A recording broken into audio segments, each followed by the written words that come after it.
Hello, everybody, and welcome to episode number 61 of Confessions of a Market Maker. I'm your co-host, Ray, aka All Day Ray, aka Daddy Warbucks, and I'm joined here by my notorious co-host, former market maker, 20 years and current day retail trader, a man who is more sought out after by the SEC than our guest here today. I am talking about a man who's broken more women's hearts in Eastern Europe than 007. The Gorilla of House Street, JJ. How's it going? Good, brother. How you doing today? I'm doing good, man. I'm doing good. And I'm honored, man. Our guest today is a man who hails from Pittsburgh, Pennsylvania, billionaire entrepreneur, television personality, and investor. If you don't know him as the owner of the Dallas Mavericks, you might know him from the popular TV show Shark Tank.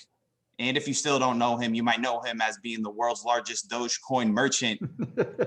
Of course, I'm talking about Mark Cuban. Mark, how's it going, man? What up, Ray? What up, JJ? Oh, man. Honor, pleasure, man. The largest Dogecoin merchant in the world. Insane. Somebody's got to be, right? Somebody's got to be. Mark, what's the response been, just in general, positive, negative, from you, doing this, a joke coin, I guess? Yeah, it's not even really a joke coin that people can spend it now, right? It's just, I don't know if it's an investment per se, but it's fun. There's an army, right? The Doge army is just out of control. They're fun. They're together. They're trying to push that thing up. Sometimes it's like pushing the string, but they're trying to push, and it's just fun to be part of it, right? Because they've got a cool energy, and it's like trading stocks, right? 99% of people understand the gig. There's always the 1% on both sides of it that don't quite get it. But, like I said before, it's better than a lottery ticket. And if we get 6.5 billion Dogecoin spent on Mavs equipment, I'm gonna do my best to get that thing up to $1. Yeah, love to see it. Like you said, the energy of the movement is just awesome. It's infectious. Mark, you being someone who's been established in business, in society, do you see an edge in embracing crypto from that aspect? Because a lot of people of your age demographic either don't understand it, don't want to understand it, etc. So you're saying I'm fucking old? Is that what you're trying to tell me? Mark, I tried to put it gently, Mark. Yeah, thanks a lot, bro. No, it's like any other. I've been in technology since I was in my 20s, right? Yeah. My early 20s, and back then, there's some people got it, some people didn't get it. And the tech dinosaurs, they die. And the younger generation picks it up and runs with it. And that's what happens. I mean, kids younger than you know that, Ray. I mean, that really get it. You're a little bit too old for that stuff. But you throw it back at me. Yeah. Throw it back at me. I love it. Some gray hairs in that beard now. Yeah, right. And so you get what I'm saying. It's just like every technology just keeps on evolving forever, right? And so understanding crypto is different today than it was 4 years ago, than it was 10 years ago, right? Because like every technology, let's just like saying like technology and just thinking PCs from the IBM PC days is the same as it is now, or phones from the Palm Pilot day are the same as they are now, right? Stuff changes. And when you get into crypto now with smart contracts and the EIPs that are changing and evolving, all the different blockchains that are competing, it's a race to see who can have an impact and who can change the game and disrupt the way things used to be. And so you're seeing it from the NFT side, you're seeing it from the DeFi side, you're seeing it from the straight up blockchain applied to business side. But all these things have their own juice, right? And ways to have an impact. Yeah, for sure. So a reminder to the listeners, if you guys like to join JJ and myself and a supportive community traders, join us at microefutures.com. Mark, like you mentioned, things change over time. Crypto now is different than it was in 2012, 2013, et cetera. Can you tell us what your first thoughts, first takeaways were when you first heard about crypto and blockchain? So initially was when I think 2012 in South by Southwest. And, my first company, I wrote software and I did a lot of distributed database stuff. So, when people start talking about blockchain, it made perfect sense and the decentralization, and I could understand it. And then on the other side, people were talking about Bitcoin as a currency. And I was like, no, man, it is not a currency. It's too much hassle. And, money's easy, right? Getting it's hard, but once you got some, it's really easy to spend. It's friction free. And Bitcoin was everything but. And then you start looking at the tech of it and just the block sizes and the transactions per second, and it was always going to be something else. It was always going to be lightning's coming. It was always going to be, we're going to, increase the block sizes. But that led to a fork. And I think people now, so when I first got into it, I was like, crypto, was kind of like digital gold, right? And I'm not a gold fan, right? It's a religion. Just like blockchain, or Bitcoin, it was the beginning of a religion, right? Because people were just hype, but you couldn't really use it. And so the hype increased the value some, just like gold. And so I was like, ain't going to be a currency, but it could have other uses with blockchain, because blockchain is effectively, algorithmically controlled software that has, decentralized and distributed database applications. And I thought, okay, that had purpose. So right at the beginning, I was like, this is what it is, right? And then people hated on me because I would say it's not a currency, and that's where the hype was. Right. And yeah, I never care where the hype is. I care about, what I think is going to happen. Yeah, absolutely. I don't know if people still use this as an argument against crypto. It still might be, but I guess one of the things you hear is that there's no regulatory body, over the market. And I think we could probably all agree, SEC maybe is not the greatest at doing their job anyway. Both of you guys have had encounters with the Alphabet boys. So is there being no regulatory body, Mark, actually a positive for crypto? You can make an argument for both sides. There's certainly a lot of positives because it can move faster and the technology will evolve.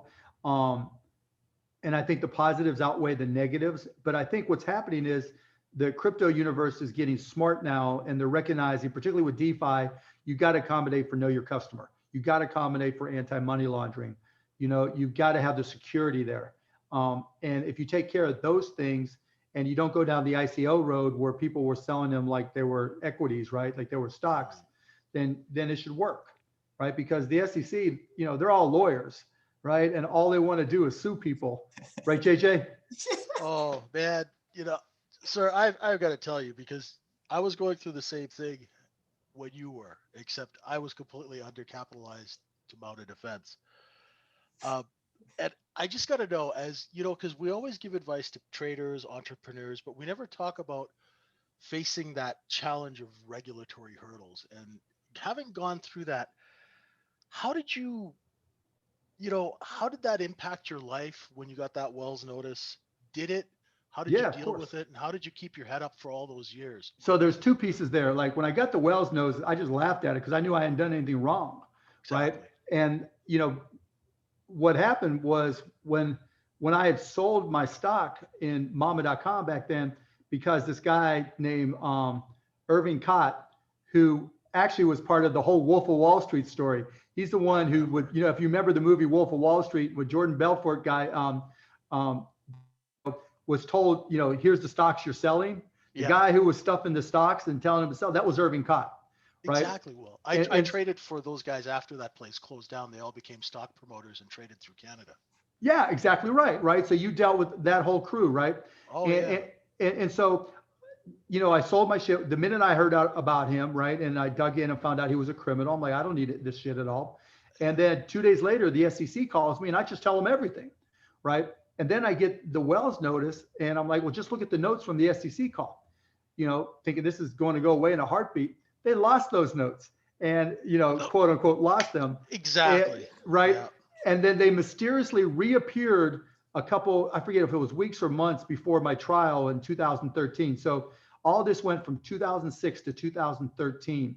Yeah. And trust me, I would wake up in the middle of the night just so pissed off and so mad because the shit that they were doing was just so wrong and so misguided.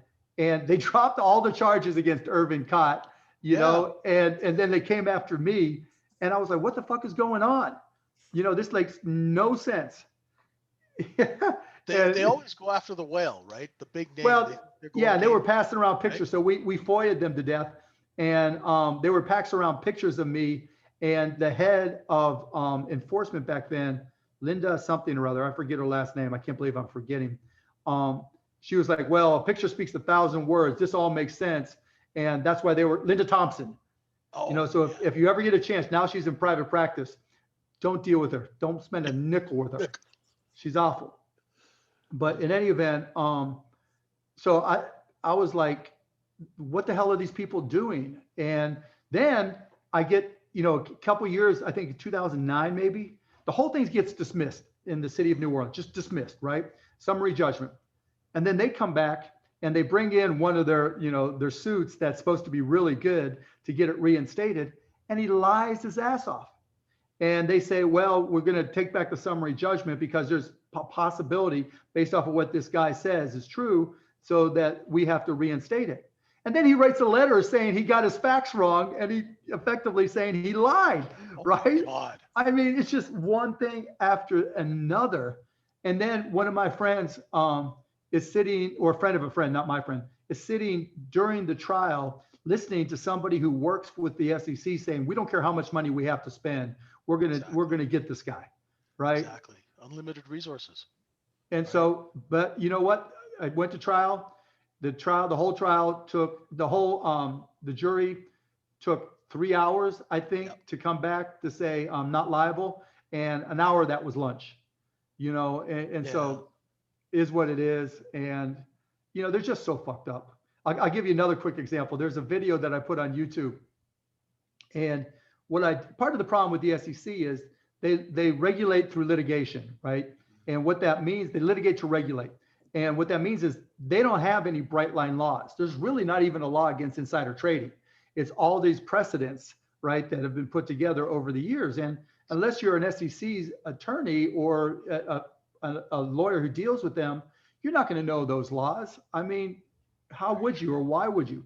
Exactly. And so they have the option of putting up guidelines so that anybody who's unsure of something could just go to the website, but they won't do it, right? Because that reduces the need for attorneys, and they want more attorneys to get more jobs after they, get out and go into private practice. So I called up the SEC. I got the number and I said, hey, I have a question. Can I talk to somebody? And oh, by the way, this is Mark Cuban. I had, a run-in with the SEC, and, it's all settled now, but I just want to get a question answered. And they said, let me get back to you. And they did. So they come back to me and they said, okay, Mr. Cuban, go to this page on our website, and that's the process for getting a question answered. So I go to this page on the website, and this is like 5 years ago. I don't know if it's still there. And the page says, fax 8 copies of your question to this fax number, and then we'll try to get back to you when we can. That's our fucked up, that's our tax dollars dealing with the fucked up SEC.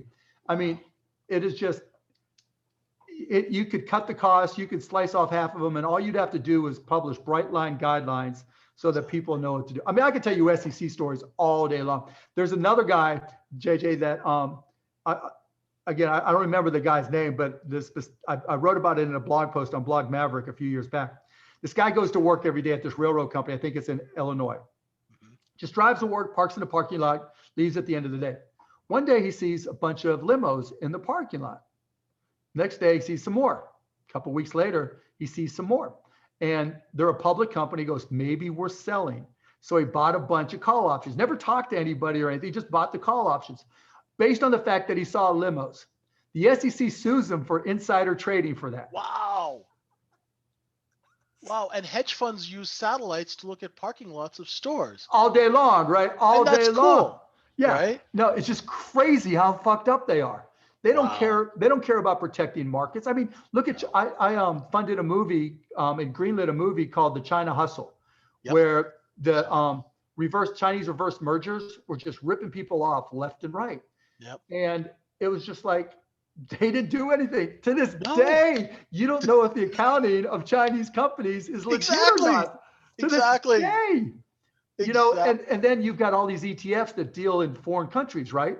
Yep. And a lot of these foreign countries have no financial regulations whatsoever. And people are buying and selling these things like water. Like, it is just so hypocritical. It's not even funny. It's great to get your view on this, because I tell you, I mean, I didn't sleep. I was just, like the stress. I mean, I had a heart attack, and which I'll let Ray go, but then we're going to get to, I want to talk about your your funding of the arterial fibrillation stuff. That's pretty cool stuff. But to your point, I would wake up in the middle of the night. I would get online trying to find more and more shit about, Irving Cott and his kids. Now they have the Highland Mint down in Miami, who I already know sells phony shit, right? Because a Mavs fan bought a pair of shorts that I wore, or a jersey, I forget, that I wore in the NBA All-Star game I played in, the Celebrity All-Star game, and I have them back there. Oh my God.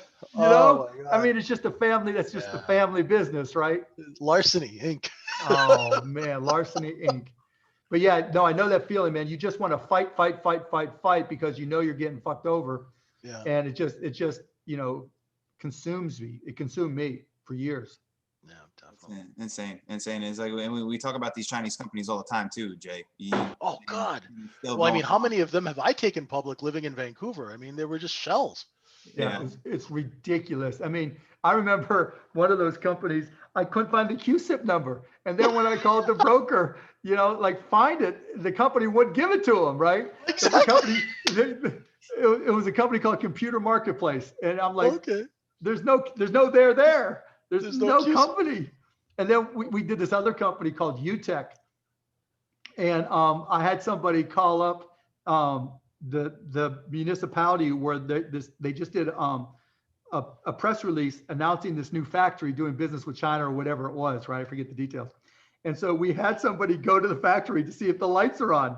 Like there's no cars, no nothing. And then we checked and there's no utilities going to this factory at all. And dear God. It just pumped up, right? I mean, and that shit's there all day long. Yeah, amazing. It's incredible. Shifting gears, Mark. NBA. No, I love it. That was a great discussion. Oh man, the NBA Top Shots, huge catalyst right now for the NFT market as a whole. Fans are having fun with this. We're having fun with it. The players are having fun with it. What have been your observations watching all this unfold?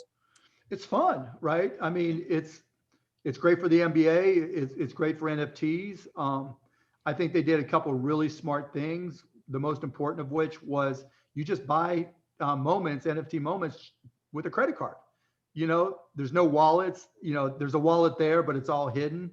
And that was just brilliant on their part. And so anybody coming in, you just put in your credit card, and you just buy like you would a pair of socks on Amazon.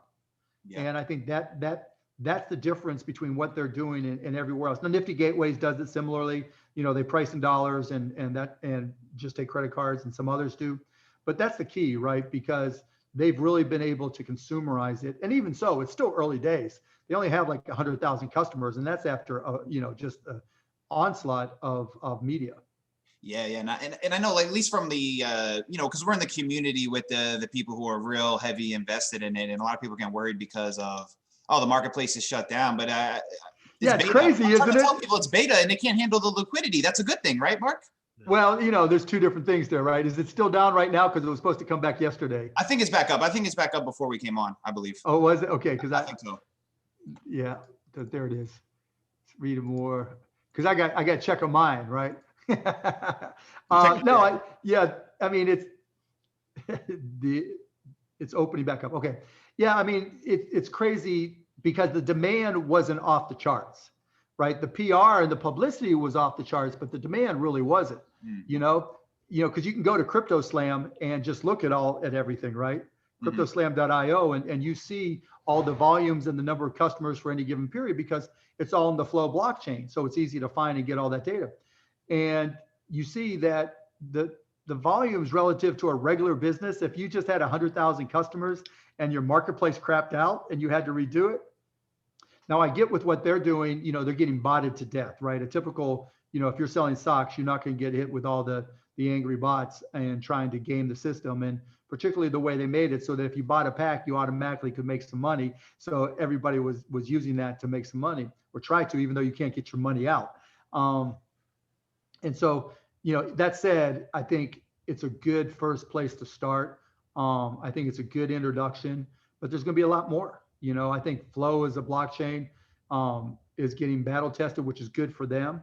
And we'll see where it goes from there. But I think overall, it's a huge positive. Yeah, for sure. Huge positive. I got your boy Chris Stapps. I got a card of his. I'm a Knicks fan too, so I have an That's affinity cool. for him. Yeah. Which series? Because that's part of it now. Now some of the series they put out, there's like 35,000 cards plus, right? They don't even tell you how many cards there are. Whereas before it was 15,000 or 12,000 for rookies or whatever. Yeah, it's not one of the more valuable ones. I think it's one of the 35,000 ones. 35. But what people, it's funny because I'm in a Discord with some of the people behind the scenes, and people are speculating that the card might increase in value because it's a Luka. It's like a drive to the basket. It's like an ill drive, and then he just dishes it to Chris Stapps for a dunk at the end. Dunk, yeah, I know. It was really exactly all Luka. It was So yeah, and there's all kinds of stuff. Yeah. So like I've started to collect. I got into it when the cards were still $2 and $3, right? So I was nabbing a bunch of them. Like if I thought a player was going to be Hall of Fame and it was cheap, then I grabbed one, and so I've got like almost 40 of them now. Yeah. Are you much invested in like the physical card market? I've got some. I've got some just over the years I've collected, or like if we have guys at the Mavs, I'll get them to sign cards. Yeah. I got let me see. I've got some of them here that I haven't put in anything, but wait. So here's the original 77 for the Dallas Mavericks. What's his name? Jake Voskul. That's right. Jake Voskul. The original 77, the only one. See, so I got a little bit of a connection. Yeah. There you go. I had a good question I liked from someone in the Discord. They wanted me to ask you, is there any plans on integrating Top Shots with the game experience, like live game experience? We'll definitely do something with NFTs, particularly once we start doing things with tickets, right? Once we go to ticketing on the blockchain, then we can do a whole lot of stuff by turning them into NFTs. And so it won't be with Top Shots per se, but we'll do something with NFTs. Yeah, definitely. If NFT projects or just NFT industry as a whole was to fail, Mark, what do you think the reasoning would be? I don't think it will necessarily fail because, effectively it's just smart contracts on a blockchain. And so, those aren't going away. Now, whether or not the values change, of course they will. You get, any market where you have, just look at the physical card market. 1 minute you can't give shit away. The next minute a Luka card selling for $4.6 million. That's just the way it works. And a lot of that is a reflection of interest rates. When, you guys are traders, right? When interest rates are, point and a half, you're not making any money off a savings account. You're not making any money anywhere else. So, in the stock market, everybody's a genius in the bull market, but those bull markets are in everything right now. Crypto, tokens, NFTs. And so pretty much anything you turn to, you're going to get more than 1%. And if you're just not a stock market guy, but the NBA and who the players are, okay, then maybe moments are better. If you're into art, or music or whatever, or just collecting and you're part of the people community or you're part of the CryptoPunks community, then you're going to know what has value, and you can find things that make money. But, I don't think any of it goes away. I just think it evolves, and where people find value evolves as well. Yeah, for sure. Makes a lot of sense. You did a Q&A with Wall Street Bets on Reddit. How was that experience? What were your takeaways with interacting with the community? Yeah, it's fun. I mean, I've done AMAs for years, right? And so it's always fun. You get a couple crazies, but everybody's just so passionate, and that's what I like about it. And I've always been a big believer, and I wrote a blog post 15 years ago about get long and get loud and sell your book, right? And so that's what it's all about. And Wall Street Bets had some really good research early on, like on GameStop in particular. And then it got really, really loud and everybody piled in. And, I think it's a positive because that's exactly what happens with big brokerages, right? Some analyst comes out and says something, and then they have 20 million customers, right? And they tell the 20 million customers, and, before the market's even 2 minutes old, the stock's up $10 because all the customers from that brokerage are making money, or at least buying before it really hits the market. And so, that when small investors can crowd together and get that power, I'm a fan. Yeah. We've talked about this a little bit, me and JJ, and I've been curious to think of what maybe some of these hedge funds like counter reaction to that movement would be. What are they thinking? Putting yourself in their shoes, Mark, what do you think they could be like viewing that whole situation? I mean, it's just one more piece of information, right? I mean, anybody who's traded long enough got surprised by, I wouldn't call it a black swan event in this case, but something you didn't expect.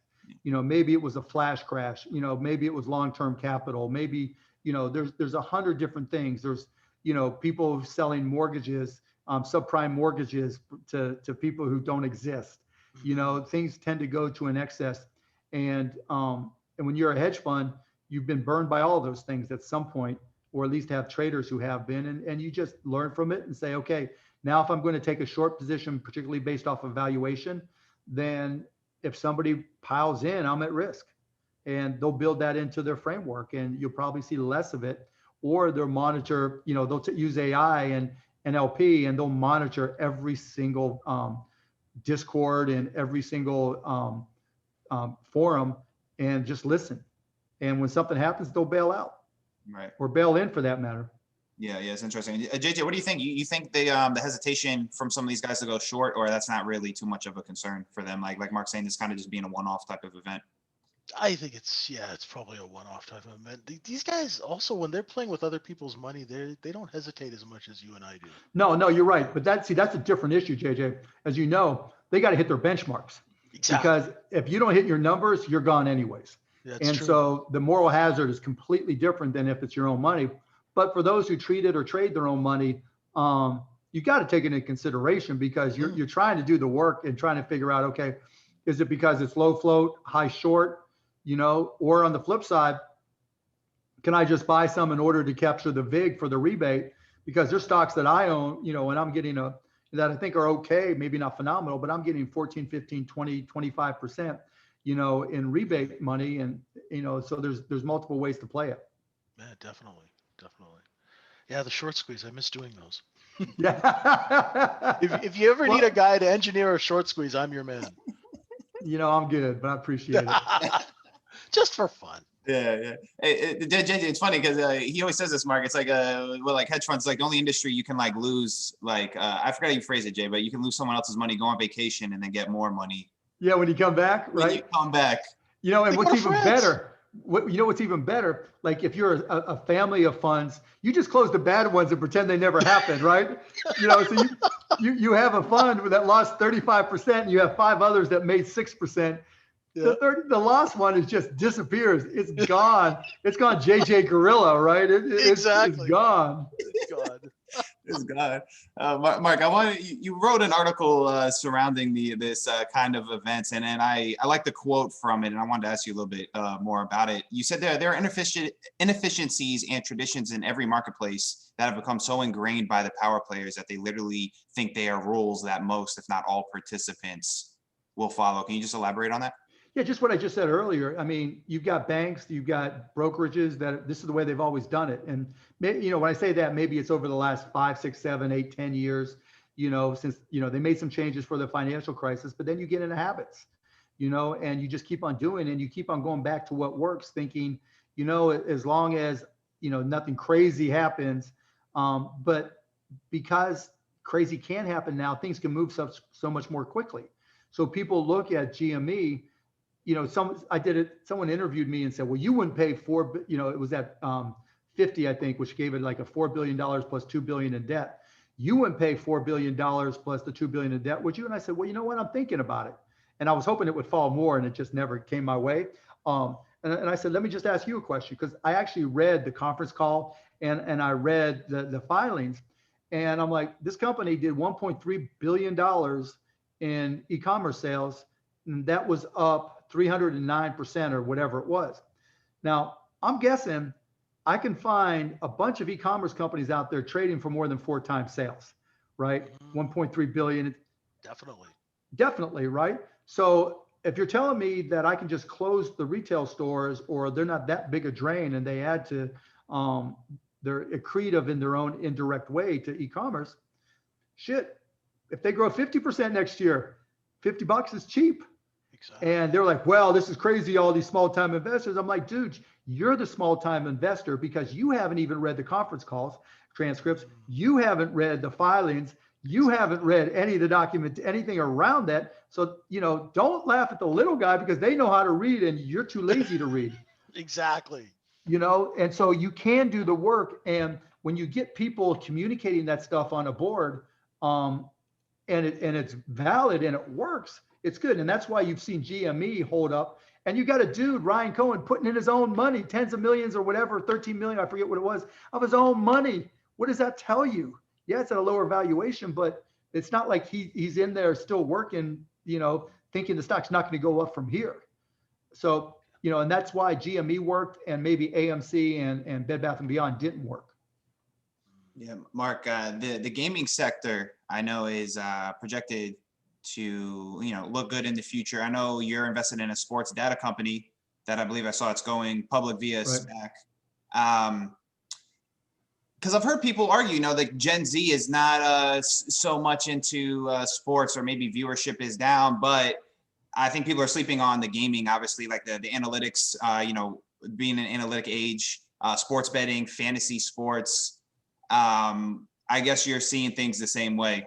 Yeah, I mean, look, I'm passive in that investment with Sports Radar, but you're right. I mean, data drives a lot of things and all sports. And it's not that kids, younger kids are not into sports as much. They're just into sports differently. Right. So my 11-year-old son, 14 and 17-year-old daughters, they get their sports on TikTok. They're not going to sit there and watch a 2-hour game. Maybe if I'm screaming and yelling and it's the Mavs, they'll have it on and they'll watch, but or they'll catch the ending. But the NBA, what sets us apart is we're a player-driven league. Everybody knows Steph Curry. Everybody knows LeBron. Everybody knows Luka. Everybody knows Zion. Everybody, you've got a good feel. And if you play 2K, all 15 players on almost every team. And if you're into NFTs, if you're into social media, LeBron and Luka, et cetera, have got bigger followings than me and most people, and most celebrities. And so there's that connection from social that just in gaming that no other sport has. And so, I think with Sports Radar and data, it's going to feed, fantasy sports and 2K and all the data there. But I think just the social media aspect of it, and by extension, the NFTs, are going to keep it popular with kids just in ways we didn't know before. Yeah, for sure. It's funny, like when I was getting ready for this podcast, everywhere I'm looking, Ted Leonis is involved with certain things. So he's into gaming, streaming, and internet stuff. So that's his gig. Sharp he's guy. Done great by it. Yeah, he got me into Sports Radar, so I'm grateful. Yeah, sharp guy. He seems like a sharp guy. He really guy. is. Yeah, he really is. Following what he's going to do. JJ, I was about to hit some miscellaneous questions now for Mark. Do you got anything else before we move on? Just wanted to really quickly touch on the research that you're funding for heart Afib? disease. Yeah. So I mean, I have Afib. I didn't know I had it for a long time until it knocked me down. And there's no cure for it. And so I just started funding some research with UCSF in California to try to find out what the trigger, not just the triggers, but what the causes are, because we don't know. I mean, you can deal with it through ablation, you can deal with it through other things, but it could just wipe you out. I mean, I've gone into episodes. The day Dirk retired, the night before we were supposed to have his big 41-21-1 event, I went into a hardcore AFib, and they literally had to zap me at 6 o'clock the morning of to get me back into rhythm. And, I've had arrhythmias and dealing with that shit ever since. And it's not constant AFib like some people have. So I'm really lucky. And I've figured out what most of my triggers are, but I still have arrhythmias. And, anything I can try to do to help. Do you have to deal with AFib, JJ? I had it a little bit. I mean, I had a quintuple bypass. So at 40, that kind of changes all that. Yeah. So I hope you're okay, my guy. Oh yeah. Well, my girlfriend is an anesthesiologist, and she's got me on a healthy lifestyle, and I've dropped a bunch of weight, and good for you. You got to do it, man. You got to get your diet right. That's 99% of everything. Yeah, that's the worst part about sitting in a chair watching screens. Yeah, it's not. That's exactly right, because that's exactly like me. I used to have my bridge terminal, and I would just eat shit all day long until I just turned into a beefcake. Well, thank you for that research, Ed. No, the other thing I wanted to just quickly touch on is the whole dilution thing, because we got a lot of people who trade those lower price stocks. If you could just tell them, if they actually hear it from someone that they respect, about not buying into the dream of these companies that are diluting shareholders. Yeah, that's the craziest part, right? Particularly the pump and dump stocks, right? Yeah. They have a bill, it's a nickel a share, and you start dreaming, right? If it only goes up to a quarter, I can Yeah. afford to buy 1,000,000 shares for $50, right? Or Exactly. whatever. And if it only goes up to a quarter, Yeah. and it never does. Yeah. And you saw people trading bankrupt stocks. Oh my God. Oh, gosh. Now, but that's all the definition of a pump and dump, right? Somebody starts talking about it, having bought them at 1/10 of a penny and owning 10 million shares, and they're pumping it to try to get it up to a nickel or a dime or a quarter. Exactly. And it never works. Bad companies, no matter how many shares of stocks you buy, they're still going to stay bad. Yeah. And it's just, and you got to pay attention to all that stuff. You got to look at the float. You got to, read what's coming out and what they're doing, and who the people are, because just the pumps on all this shit. And the other thing is, if a company is in a hot area multiple times, like they went from this to that to blockchain to NFTs, Yeah. the more they pivoted, the worse it is. Especially if it's a mining company. Yeah. There's just so many tells on these scams. They have one PhD, one guy who was a PhD, right? Yeah. Maybe, and they hired somebody who went to MIT, not to go to college. They went to pick up a sandwich at MIT. Just Exactly. just dumb shit, right?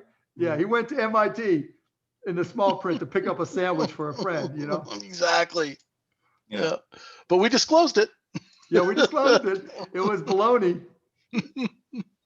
That's so funny. I think Jay, I think that's why, Mark, since I got with him and he really mentored me, it's like I can't unsee it now, and I find myself being so biased towards short-sided trades because you see it. It's you can't unsee it now. I used to love shorts, but I never really did valuation shorts, Mhm. right? Because particularly in a bull market, it's almost impossible. Sure. Put aside the GME stuff where it's small float, and you can get short squeezed. It's valuations in 1% interest rate world aren't going to be like they were 5 years ago, 10 years ago, 20 years ago. But just like I mentioned, UTech and Computer Marketplace, there's still fraud companies out there, and they get blown up to $800 billion market caps. And if you can figure out a company's a fraud, like on my watch list, I've got a whole bunch of companies that I've made some money on that now trade at zero, and that's the way you want them because they were frauds. Right. And that's the value of short selling. You can find frauds because all those people who do pump and dumps, and JJ, you know this better than anybody, they just travel from one to other. They may change their name even, but somewhere along the line, they've got their buddies that they brought in for PR, that they brought in to pitch this, to move that worked at this brokerage or that brokerage, and some of those names stay the same. And if you can just follow them some, then you have a chance to make some money.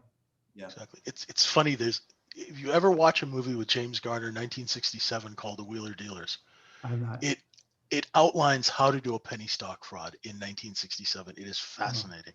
Wheeler Dealers. Okay, I'll have to check it out. James Garner, Rockford. No, I know who he is. Yeah, for sure. Crazy. Insane. All right. JJ, we'll move on to the miscellaneous questions.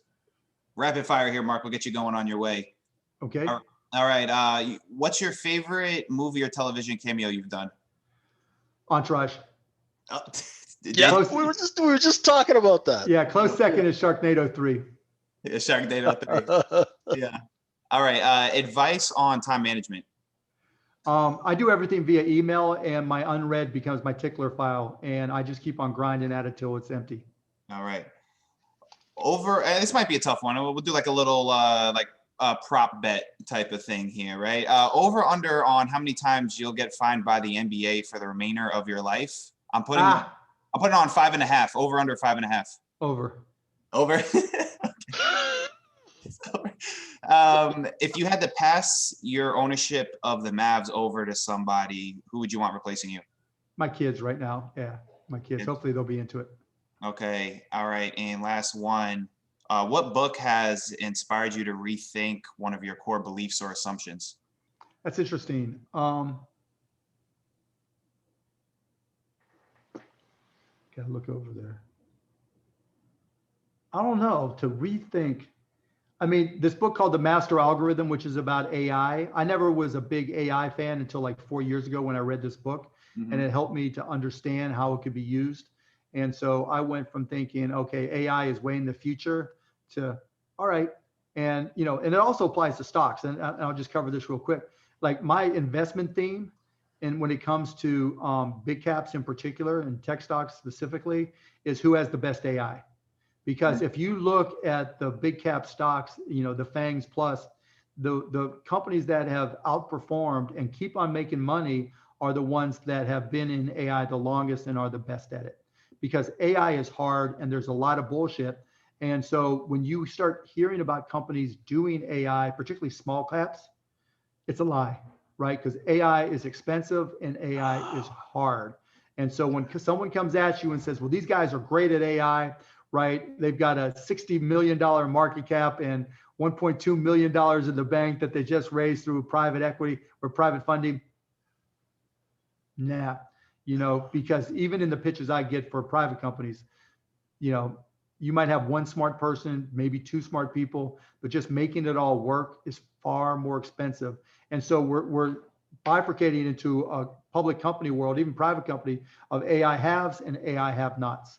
And it's hard to go from being a have not to a have without spending a whole lot of money and time. Wow, interesting. So that's a big factor, if not the deciding factor, is who has the best AI or who's. Wow, interesting. What was the name of the book again, Mark? The Master Algorithm. The Master Algorithm. Excellent. Excellent. Good stuff. JJ, parting words for our man. Oh, thank you. It's like a breath of fresh air. Thank you very much. It's fun, man. I had a good time, JJ. This was great. We really, really appreciate your insight pleasure. and your wisdom. Thank you so much. Yeah, my pleasure. It was fun. Awesome. All right. That's going to conclude today's episode of Confessions of a Market Maker. If you guys enjoyed the podcast, please rate and review it for us. If you like to trade alongside professional and fun group of traders, join JJ and I at microefutures.com. Mark, let the listeners know where to find you. Anything else you want them to know? Everything. All my social media is mcuban, and you can see the companies I'm in at markcuban.com.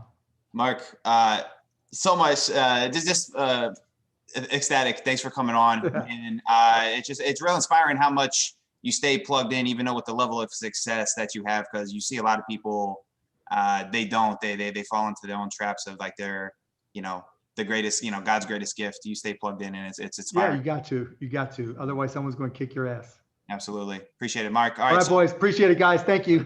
All right. Thank For you. Mark Cuban, I'm Paulie Walnuts. He's the gorilla of House Street. You stop, so.